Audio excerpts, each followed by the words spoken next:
அவனும் உன்ன மாதிரி பாசமானவனா அழகானவனா நல்ல பிரியாணி சாப்பிடறவனா இருப்பான். என்ன மாதிரி நிலாவை பிடிக்காதவனா இருந்தா என்ன பண்ணுவீங்க? உனக்கு நிலாவை பிடிக்காதுன்னு யாரு சொன்னா? நான் தான் சொல்லுவேன், வேற யாரு சொல்லுவா? உனக்கு அவளை ரொம்ப பிடிக்கும். பிடிக்காத மாதிரி நடிச்சுக்கிட்டு இருக்க. இல்ல, எனக்கு பிடிக்காது. நிலாவை பிடிக்காம தான் ஏற்காட்டுல அந்த பெரிய பள்ளத்துல விழுந்தப்போ உன் உயிரையும் பொருட்படுத்தாம அந்த பள்ளத்துக்குள்ள இறங்கி காப்பாத்துறியா? அப்போ பாவமா தெரிஞ்சா? அது மட்டும் இல்லாம நான் ஒன்னும் நிலாவுக்காகலாம் காப்பாத்தல, நான் உங்களுக்காக தான் காப்பாத்தினேன். எனக்காகவா? ஆமா, நீங்க ஏற்கனவே எதையோ பறி கொடுத்த மாதிரி இருக்கீங்க. அப்புறம் நிலாவையும் பறி கொடுத்துட்டா அப்புறம் என்ன பண்ணுவீங்க? அங்க நீங்க நிலாவுக்காக அழுதது, நீங்க நிலாவை காப்பாத்தி ஆகணும்னு துடிச்சது நான் எல்லாத்தையும் பார்த்தேன். நீங்க அழுதுட்டீங்க, எனக்கு ஏதோ ஒரு மாதிரி கஷ்டமா இருக்கு. அதான் உங்க அழுகையை நிறுத்த என்ன வேணாலும் செய்யலாம்னு தோணுச்சு. பயமா இருந்தாலும் பரவாயில்ல, நிலாவை காப்பாத்தி ஆகணும்னு குழிக்குள்ள இறங்கிட்டேன்.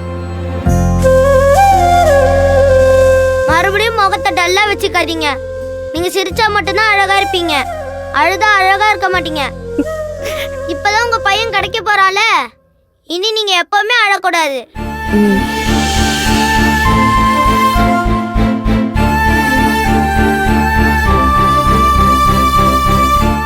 என்ன ஆண்டி உம்மன் ஆயிட்டீங்க? சரிங்க. சாப்பிடு.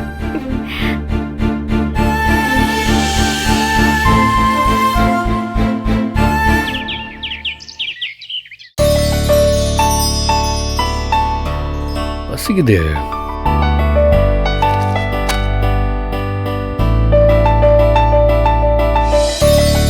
நிலாவோட அம்மா என் பையன் கவினுக்கு பிரியாணி வாங்கி கொடுக்கும்போது நான் ஏன் நிலாவுக்கு பிரியாணி வாங்கி கொடுக்க கூடாது? வாங்கி கொடுத்தா குழந்தை நல்லா சாப்பிடும்ல, ஆர்டர் பண்ணிட வேண்டியதான். சாப்பிட்டுருப்பாளா இல்லையா? கேட்போம்.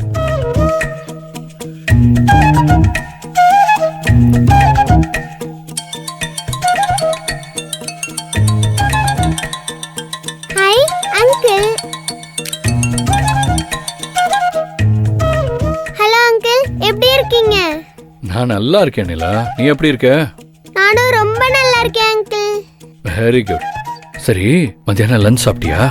இன்னும் இல்ல அங்கிள், நீங்க சாப்பிட்டீங்களா? நான் இன்னும் சாப்பிடலடா. சரி, உங்க வீட்ல என்ன சாப்பாடு? தெரியல அங்கிள், என் பாட்டி தான் சமைப்பாங்க. அம்மா எதுக்காக கேக்குறீங்க? என் செல்ல குட்டி நிலாவுக்கு ஸ்பெஷலா பிரியாணி வாங்கிட்டு உங்க வீட்டுக்கு நான் வரலான்னு இருக்கேன். அப்படியா? சரி, வாங்கிட்டு வாங்க அங்கிள். ஓகேம்மா, அதுக்குள்ள நீ எதுவும் சாப்பிட்றாத, சூப்பரான பிரியாணி வாங்கிட்டு வரேன். பிரியாணின்னு சொல்லும் போது என் நாக்குல எச்சி ஊறுது. பசி எடுக்குது அங்கிள். எப்ப வருவீங்க? நான் ஒரு ½ அன் ஹவர்ல அங்க வந்துடுறேன். சரி அங்கிள். எதுக்காக திடீர்னு பிரியாணிலாம் வாங்கி தரணும்னு நினைக்கிறீங்க? ஏன்டா, நான் வாங்கி கொடுத்தா நீ சாப்பிட மாட்டியா? அங்கிள் வாங்கி கொடுத்தா நான் சாப்பிட மாட்டேனா? சும்மா கேட்டேன் அங்கிள், நீங்க வாங்க. சரி, நான் சீக்கிரமா வாங்கிட்டு வந்துடுறேன்.